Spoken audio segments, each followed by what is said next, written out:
A gente fala que defende ciência, mas na verdade a gente não tem nem ideia do que é ciência. Caraca, misticismo, gnosticismo. Bom.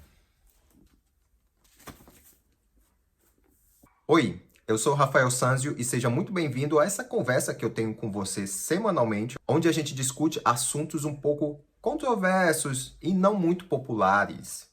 Na verdade, não tem nada de controverso, só é a história real contada de uma maneira real e literal. A gente vai conversar a parte 1 da história da ciência. Será mesmo que a ciência que a gente vive hoje, essa ciência contemporânea, que todo mundo enche a boca para defender, eu sou pró-ciência, você é negacionista. A gente vai conversar um pouco sobre as bases dessa ciência. Bom, a história dela é muito vasta, mas eu vou me delimitar nos últimos 200 anos. Essa é a parte 1 e eu vou fazer outros vídeos, porque se a história é ampla, vão ter muitas informações e você vai ficar um pouco assim com a cabeça cheia. Então eu vou dividir em tópicos e semanalmente eu vou postando um outro vídeo no qual complementa o anterior. Na história de um mundo distópico, George Orwell, no livro 1984, afirma o seguinte: quem controla o passado, controla o futuro. Quem controla o presente, também controla o passado. Eu não vou dizer o que significa ciência, um termo grego, termo não sei da onde, mas eu vou delimitar realmente a história da ciência. A ciência hoje, ela costuma afirmar que ela é livre de qualquer dogma espiritual, religioso, qualquer coisa que leva para o viés que não pode ser provado. Porque ela supostamente tem todos os métodos para provar se algo existe ou se algo é apenas mito, superstições, coisas bíblicas ou coisas do Alcorão. Essas coisas religiosas aí que você está acostumado a ouvir falar na mídia ou através mesmo da ciência como história. História com E.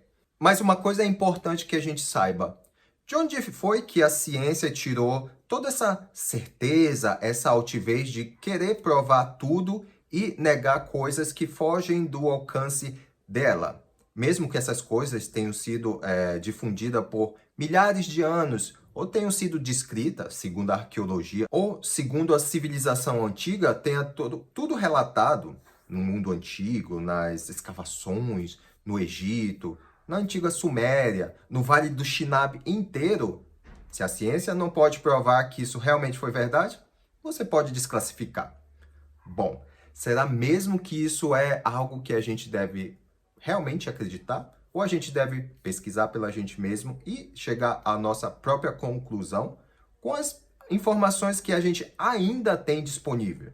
Até porque a internet está sendo um pouco censurada nos últimos tempos, eu não sei se você percebeu isso. E para você entender essa ciência hoje que a gente afirma em conhecer, que às vezes muita gente confunde com a pastilha que você toma em casa, com ciência, é preciso que você compreenda a sua história, os fundamentos dela, a filosofia onde ela foi fundamentada e algumas palavrinhas como positivismo, entre outras, que devastaram o entendimento da sociedade que a gente vive hoje. E é por isso que eu estou aqui para contar um pouco para vocês tudo isso, para que aos poucos a gente vá destrinchando essa ideia equivocada que a gente tem sobre ciência. Mas antes de mergulhar a fundo mesmo na história, a gente tem que entender o que é positivismo e o que é metafísica. Vamos começar pelo primeiro, o positivismo. O positivismo teve suas bases com Immanuel Kant. Kant, que era alemão, mas foi amplamente difundido através de Auguste de Comte, que era francês. Eu não vou falar centenas de filósofos que espalharam o positivismo e colaboraram com esse pensamento que a gente vive hoje, senão a gente vai tomar o dia inteiro aqui. Mas eu vou me delimitar a esses dois principais, porque foi através deles que muitos cientistas do passado, como o Clube X, que eu já mencionei para vocês, ou entre outros como Darwin, que tiveram as suas teorias fundamentadas na ideia desses dois. Auguste Comte criou um kantismo adaptado. A principal ideia deles era que o conhecimento científico, ouçam bem, o conhecimento científico era a única verdade que deveria ser difundida em toda a sociedade. Qualquer forma, qualquer pensamento ou conhecimento que fujam desse padrão estabelecidos, não sei por quem, ou talvez por eles, ou alguém que estavam patrocinando eles, apenas o conhecimento dentro desses padrões que deveria ser considerado conhecimento. Bom, é um pouco confuso, não? Mas é exatamente isso que você está ouvindo.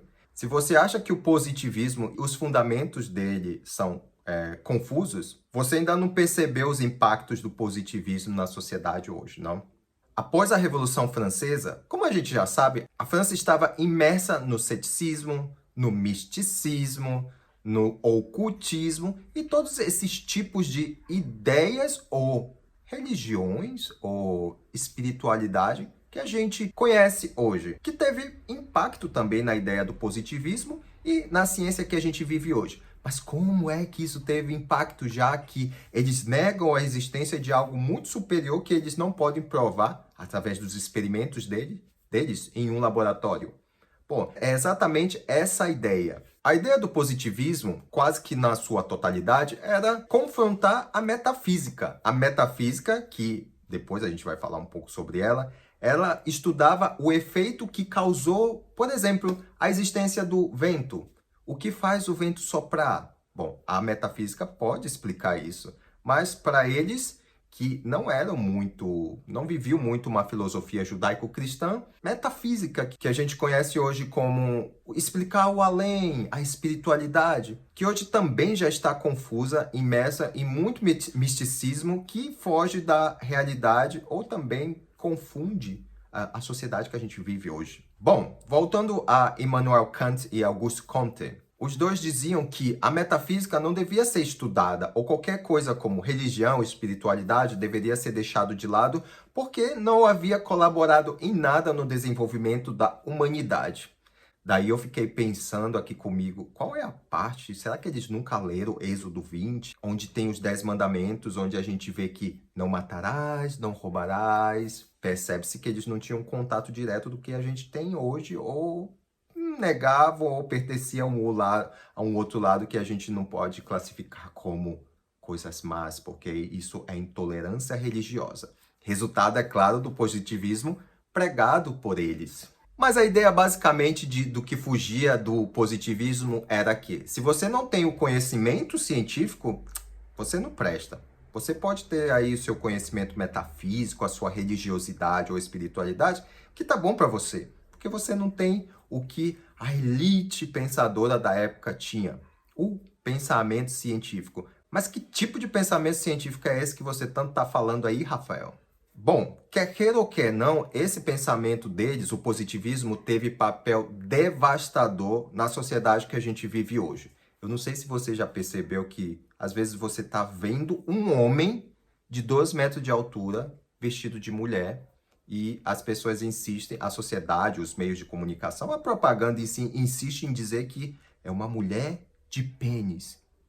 É exatamente como funciona esse pensamento positivista que a gente conhece hoje. Mas a gente pode ir muito mais além disso, mas vamos por parte. Mas até aqui, com as poucas informações que eu dei para você, eu vou fazer uma pergunta sincera. A ciência hoje, que você conhece, essa ciência, ela pode provar a existência de um ser superior, um ser criador, o Deus que você conhece, o Yahweh Tsevaot dos hebreus? Será que a ciência pode provar a existência dele? Eu respondo essa pergunta depois. Mas se existe o protagonista, obviamente vai existir o antagonista. E se existiu Kant ou Comte, também existiu Edmund Husserl. Ele foi um filósofo austríaco. Edmund Husserl já combatia esse pensamento positivista já naquela época.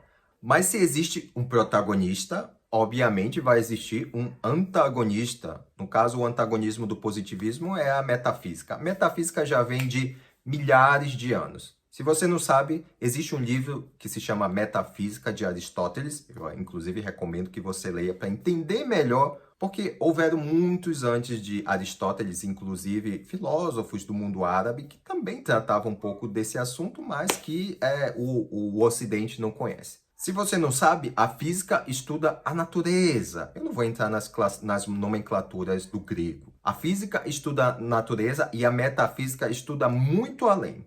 É, é o significado mais próximo que a gente tem sobre metafísica.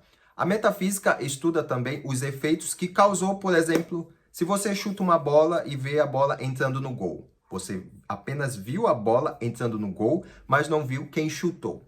Esse é o mesmo caso que eu falei para vocês no início. O vento sopra no mundo e quem faz o vento soprar? Será que é alguma energia, alguma combustão? Combustão.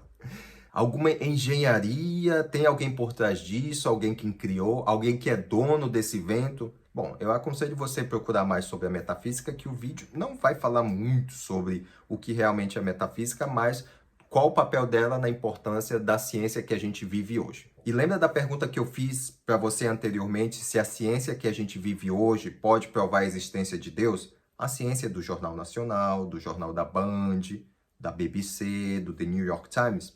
Bom, a resposta, na minha opinião, fundamentada no que eu tenho estudado, é que essa ciência positivista, ela de forma alguma pode comprovar a existência de Deus. Nossa, que radical, Rafael! Esse sistema positivista dessa ciência hoje criada, ela simplesmente foi criada exatamente para isso, para negar a existência de um Deus, de um Criador Supremo. Você pode ler livros onde cientista, a partícula de Deus, isso, aquilo, no qual eu não estou descreditando, mas essa ciência jamais vai acreditar a existência de um Deus superior, inclusive que você conhece, que você adora. E é por isso que você não tem percebido essa intromissão nos conceitos que foi formado na sua cabeça através dos conceitos bíblicos ou sobre os conceitos de família, que tem sido quebrado, como é o caso que se você vê um homem de 2 metros e a sociedade ou a ciência diz para você que não é um homem, é apenas uma mulher de pênis. A ciência, essa ciência hoje que a gente vê, ela é muito perigosa, porque ela mesmo se cria entre si. Bom, não sei se você entendeu. Ela mesmo define o que é ciência e o que não é, baseado no que ela mesmo criou. Tem um livro aqui que eu vou mostrar aqui para vocês. Esse livro aqui, ele se chama Enquanto a Ciência Dorme. O Woodrow C. Montt, ele é PhD em alimentos, esse tipo de coisa. Ele faz o seguinte questionamento: quem é que é o gatekeeper? Quem é o dono? Quem é o responsável pelos portões da ciência que a gente vive hoje? Ele questiona se é um seleto grupo de milionários ou um seleto grupo de cientistas que possuem todo o saber e inteligência que o mundo pode proporcionar. É exatamente esse questionamento que eu venho trazer aqui para vocês sobre a ciência. Quem é que pode medir o que é ciência ou não?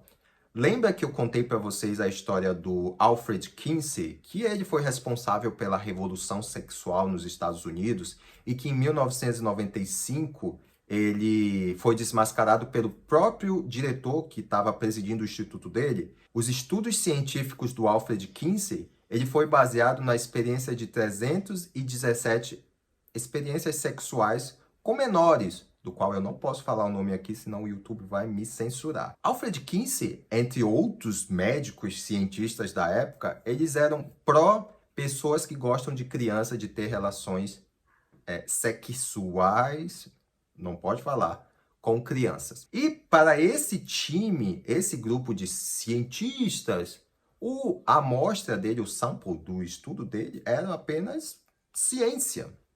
É exatamente isso que aconteceu na ciência lá durante o regime do cara do bigodinho lá, que matou o pessoal judeu naquela época, também era ciência.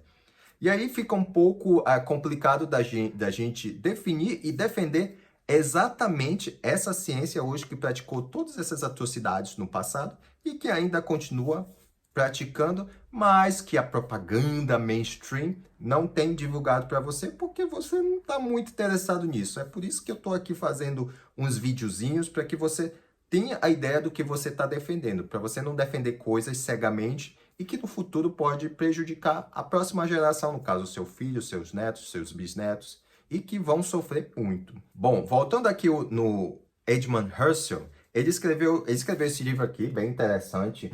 É muito difícil de entender. Eu leio um capítulo, tô um pouco de dúvida e volto, porque ele foi traduzido do austríaco pro para o inglês, e ele escreveu esse livro aqui já naquela época, no início do século passado, no qual ele já criticava, ele já afirmava o seguinte: a psicologia, a física, a filosofia, a ciência, que naquela época ainda não era definida como realmente essa ciência que a gente conhece hoje, ela estava impregnada de escepticismo, irracionalidade, misticismo. Lembra lá do Clube X, que o Clube X eu vou mencionar melhor no próximo vídeo? Lá fica claro, no estudo da vida deles e no estudo que a gente define até de chegarem a ser o Clube X, influenciar inclusive no evolucionismo, que também eu vou citar para vocês no próximo vídeo, eles eram cheios de misticismo. Eu não sei se vocês já ouviram falar de Isaac Newton. Claro que eu tenho certeza que sim. Isaac Newton, ele foi considerado o último dos feiticeiros e o primeiro cientista lá da Royal Society. Peraí, feiticeiro, bruxo, tu tá chamando o Isaac Newton de bruxo? Um pouco por aí. Porque a física mecanicista que o Isaac Newton defendia, ela não era muito bem essa física desse laboratório com tubos de ensaio que você está acostumado a ver nos filmes aí no Netflix. Ela era uma física mais de alquimia. Não sei se você sabe o que é alquimia, né? Se você não sabe, vai lá, dá um Google e você vai descobrir o que é alquimia. Não só alquimia, mas também satanismo. Ai, lá vem você com esse negócio de religião. Mas não tem como tirar isso da história desses nomes hoje que são enfatizados bastante na mídia. Você tem que entender, se a mídia hoje está promovendo algo assim, você tem que duvidar e procurar por você mesmo. Isaac Newton, ele fez inúmeras experiências, tanto que ele era muito envolvido com a alquimia que eu falei para vocês, inclusive com o Egito Antigo. Eu já falei para você que o Egito Antigo ele tem papel primordial na história que a gente vive hoje. Não sei se você já foi nos Estados Unidos ou em Londres e viu uns monumentos um pouco tipo Egito. Obviamente vai ter muita gente revoltada porque eu mencionei o Isaac Newton. Inclusive, existem muitos livros de igrejas por aí, aquelas que guardam o sétimo dia, não são judeus, hein? E outras igrejas que citam muito Isaac Newton como estudiosos das profecias bíblicas de Apocalipse, Daniel. Ele estudava sim a Bíblia, mas ele não estudava com os olhos que a gente estuda hoje, querendo uma redenção, querendo ir para o céu mesmo, eu estou falando. Ele estudava com interesse para descobrir os segredos, inclusive, que ele era alquimista, né? E daqui eu posso afirmar categoricamente que a ciência hoje que nega a existência de um Deus, a única coisa que a ciência hoje nega é a existência de um Deus da filosofia hebraico-cristã. É o seu Deus aí, que você que é católico, que você é evangélico, que você é judeu. Essa ciência hoje que a gente conhece, ela tá cheia de gnosticismo. Até porque eu não sei se você também já ouviu falar de Aleister Crowley. Aleister Crowley teve papel fundamental nessa cultura pop. Ah, tudo que você fizer, se você fizer em nome do amor, tá válido. Aleister Crowley foi um dos maiores satanistas que existiu. Inclusive, Aleister Crowley teve papel fundamental para os Beatles. Não só para os Beatles, mas em toda essa liberação sexual que vocês conhecem hoje. Não sei nem se pode falar essa palavra aqui no YouTube. E também outro importante foi Jack Parsons. Jack Parsons, que foi um dos pioneiros lá da NASA e também no desenvolvimento de foguetes que vão à Lua, vão à Lua. Se você estuda a biografia desses dois, tanto Jack Parsons como Aleister Crowley, você vai entender que a única religiosidade ou espiritualidade ou a metafísica que esse povo combate é a existência de um único Deus. Quando, na verdade, eles querem promover outro tipo de religiosidade, inclusive que está se espalhando no mundo inteiro aí, se você não percebeu. Como o próprio livro sagrado, a Bíblia, que você conhece, diz: não há nada de novo embaixo do sol. Referente à ciência, existe muita coisa envolvida nessa ciência que você conhece hoje, como a Royal Society, movimentos de nova era, movimentos gnósticos, agnósticos também, vários movimentos que não representam a cultura judaico-cristã, que é importante para a gente, a cultura, a filosofia judaico-cristã. Por isso que você tem que ter muito cuidado, porque tudo isso está na TV, na propaganda, nos meios de comunicação. E eles não têm interesse nenhum em falar a verdade para você. Até mesmo o seu pastor, ou o padre que você conhece tem defendido coisas que provavelmente ele nem conhece. E para esse vídeo não ficar tão grande, porque eu sei que muita gente que vai assistir esse vídeo vai parar na metade, eu quero que você mantenha em mente que a ciência que você estuda hoje, essa ciência, ela teve uma raiz e uma filosofia chamada positivismo. E esse positivismo, segundo Edmund Husserl, ele tira a lógica das coisas. Como, por exemplo, eu falei para você, você está vendo uma coisa e a propaganda e a mídia e a ciência hoje que está difundida em toda a sociedade vai lá para você e diz outra. Para você ter que ter ideia que Deus deu para você esse senso de identificar o que é e o que não é, o que é certo e o que é errado. Isso é um presente divino do qual a gente nasceu com isso. Mas, como hoje, pelo efeito do positivismo que influenciou a ciência que a gente vive hoje, livre de religiosidade, você perde todo esse senso. Edmund Husserl também disse o seguinte: havia muito misticismo, escepticismo ali, onde as pessoas perderam a sua noção de humanidade. E quando as pessoas perdem a sua noção de humanidade, tudo fica relativo. Ah, a grama é verde. Não, mas talvez a grama seja amarela, é a luz que está diferenciando. Ou aquele homem de 2 metros que está vestido de mulher, ele não é um homem, ele é uma mulher de pênis. Tomem cuidado com o que vocês estão absorvendo, porque muita coisa, eu vou trazendo para vocês aqui um pouco, são pensamentos que não são bons para você. No caso, são pensamentos de nova era, essas religiões que você talvez nem conhece, e que vão se confundir com coisas boas, como os direitos humanos. Você tem que pegar a sua riqueza e distribuir para as pessoas. Você pobre, porque o rico, os que financiam esse tipo de pensamento, eles não vão distribuir a riqueza de vocês. O Bill Gates, ele deu a riqueza dele, mas ele tem uma fundação bilionária, se vocês não perceberam, né? Tomem cuidado com esse tipo de pensamento, revejam a sua militância pró-ciência. E quem é que está por trás disso? Porque antigamente o povo falava muito, é teoria da conspiração. Mas a verdade não é. São fatos que eles negam porque vai atrapalhar o business deles. Tome cuidado, estudem, não fique só nesse vídeo, porque pode ser que eu esteja mentindo para vocês. Faça o próprio Google de vocês, investigue o nome dele, eu vou deixar um livro interessante para ele. Eu acredito que tem em português. Se não tem em português, você vai lá no Google Translation, copy-paste lá. Tenham cuidado com tudo isso, estudem a Bíblia, porque a Bíblia é um livro completo. Obviamente teve algumas coisas alteradas pelas transliterações do passado, mas ela ainda em si tem o seu significado e a gente pode te ajudar a entender também. Tenham cuidado, tenham uma ótima semana e tchau!